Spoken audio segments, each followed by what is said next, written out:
자, 미국 가기 전에 역시나 이제 만나주기로 했어요. 그렇게 되다 보니까 내일 일본이 이 파리로 관련해서 사과를 공식적으로 좀 할지 이시바가 할지 한번 기대가 되는 부분이 있습니다. 저는 그게 있기 때문에 이게 확정돼서 23, 4일 방일 예정이 잡혔다고 생각을 하거든요.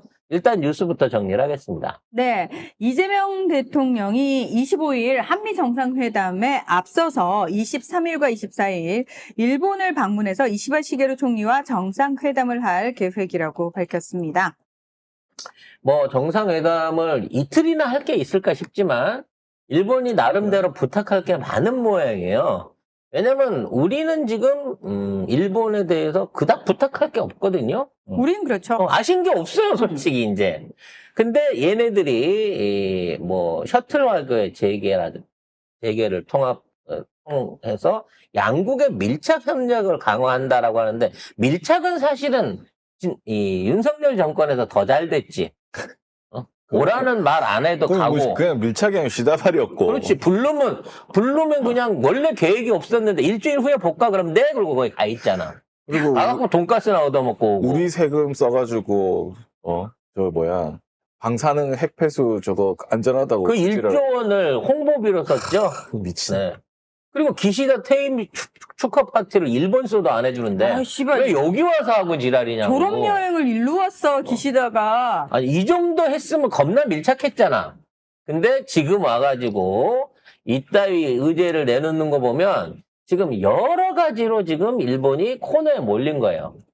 특히 트럼프가 일본을 너무 밉보여가지고 아무래도 임기 안에 일본을 아주 망하게끔 해갖고 속국으로 흡수하려고 하는 게 아닐까 싶을 정도로 여러 가지 면에서 일본만 보면 쌍심제를 키고 하고 있거든요. 그러니까 이게 진짜 희한한 게 뭐냐면은 사실 그동안 미국 정부는 공화당이든 민주당이든 일본한테 굉장히 잘해줬단 말이에요. 그렇죠. 근데 트럼프가 사실 되게 특이한 케이스인 거예요. 왜냐하면 아베가 제일 먼저 황금 골프채 들고 막 만나러 가가지고 다들 뭐라고 얘기했냐면 아베와 트럼프가 되게 관계가 좋다고 막 그렇게 했잖아요. 근데 기억을 떠올려 보면은 아베도 건져낸 게 별로 없어요. 그러니까 네. 트럼프 대통령이 일본 갔지만 가가지고 그 표정 생각나세요? 그 이자카야 같은 데 가서 앉아있는데 트럼프 대통령 썩은 표정으로 앉아있고 아베 혼자 골프장에서 뒤로 넘어지고 자빠지고. 예. 아니야. 스모 경기장 가갖고 가죽 소파 깔고 저 혼자 누워갖고 구경시켜주고까지 그러니까 정말 그렇게 잘했지만 트럼프 대통령이 일본한테 뭔가를 배려를 해줬다거나 일본이 트럼프 대통령 시절에 특별히 뭔가를 얻어낸 게 없거든요.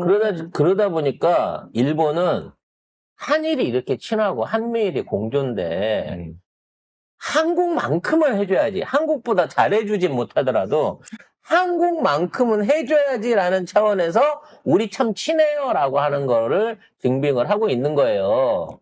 그리고 이제 미국의 입장에서도 신경 쓰이는 게 많아. 군사 외교 뭐 경제적으로. 그랬을 때 한미일 공조가 이루어져야 된다는 사실은 분명하긴 한데 과거의 어떤 순서표처럼 미국이 일본 시키고 일본이 한국 시키는 요런 수직적 구조가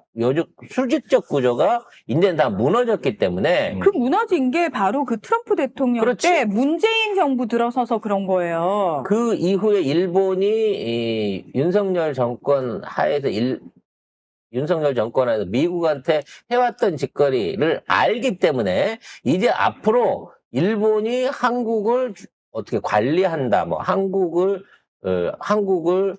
말하자면 한국보다 우위에 있는 상황에서 한미일 관계를 이끌어 나간다. 요게 이번에 완전히 역전될 거라고 생각을 보는 거예요. 그러니까 잠깐 바이든 들어와가지고 바이든이 다시 그렇게 묶어버렸잖아. 일본 밑으로 오게. 그래서 일본의 목표는 한국 밑으로 들어가기 싫은 거야. 그러니까 수평 관계만큼이라도 유지를 해달라는 거지. 지들은 지금까지 사실상 거의 수직 관계를 해왔어. 미국이 일본 시키면 일본이 우리나라한테 어떻게 까오는 거 박근혜 때도 그랬고 그 이후 뭐 이명박 때부터라고 봐야 되겠지만 이거 문재인 대통령이 잠깐 돌려놓은 거를 윤석열이가 도로 복원을 해놓은 거를 이번에 이재명 대통령이 가면 더하게 생겼거든. 문재인 대통령보다 더 받으면 더 받았지 덜 받지 않을 것 같다는 거야. 그렇죠, 그렇죠. 그래서 그와 관련해서 그래도 수평으로는 유지해달라라는 요구를 할 것 같습니다. 일본이 이렇게 되면은 한국 밑으로 서는 거지, 사실. 근데 트럼프는 이렇게 세우려고 하지. 그러니까 그렇게 하지 말자라고 하는 거. 우리는 친하잖아. 어제까지 형님 노릇 그게 하다가 밑으로 들어가는 거예요. 지금 이렇게 오는 거예요. 그게 밑으로 들어간 거야, 일본이. 그래서 앞으로 우리가 트럼프한테 대할 거는 트럼프 지랄 같은 건 알지만 우리가 또 이용해 먹기는 좋은 부분이 있단 말이야. 최소한 동아시아 정세를 운영하는 데는 일단 북한이랑 친하지. 일본 싫어하지.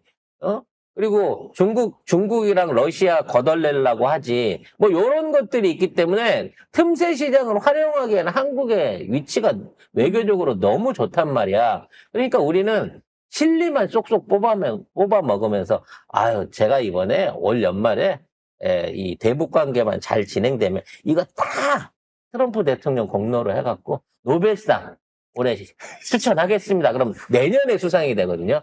내년 수상하시고 내후년에 재임하셔가지고 오래오래 저랑 같이 5년 임기 내내 저는 트럼프 대통령이랑 하고 싶습니다. 딱 요것만 던져주게 되면 트럼프는 완전히 낚을 수 있다라는 거죠.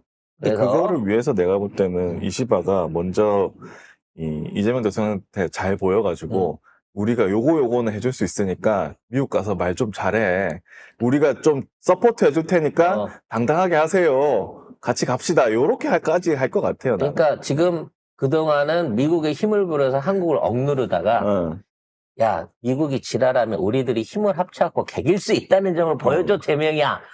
재명이 동생. 지금 이러고 나오고 있는 거야 이시바 그런 입장에서는. 것 같아. 이 주목 포인트가 뭐다? 마지막 대목 한 번만 읽어주세요.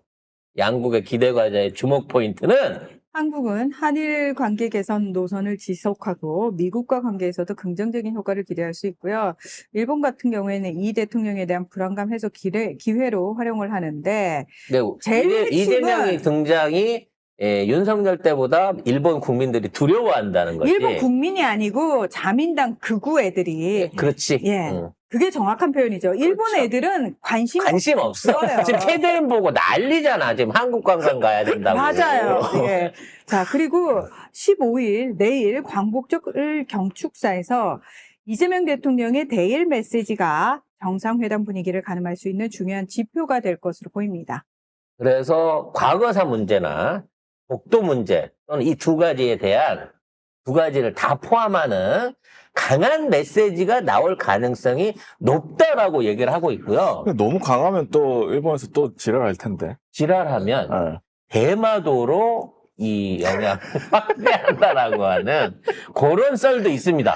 그러니까 분위기 파악 잘해야지. 이재명 대통령 스타일 파악됐을 거거든요. 얘들 입장에서는. 네. 그래서 이제 만일에 이렇게 얘기를 한 거를 일본이 아무 말 안 하고 뭐 한일 관계를 위해서 좋은 발언 이제라 하는데 또 거기에 섣부르게 반발하면서 어쩌고 뭐 외교적으로 뭘 하겠네 무역 보복을 하겠네 뭐 함정을 보내겠네 이지랄하면 이제부터는 독도는 제껴버리고 대마도 영유권에 대한 문제를 본격적으로 부상시키겠다라고 하는 얘기도 하고 있다고 합니다. 저는 그렇게 세게는 안 하실 것 같아요. 그러니까 근데 그런 얘기도 있더라고요. 음. 내부적으로 지금 여러 얘기들이 나오고 있습니다. 자,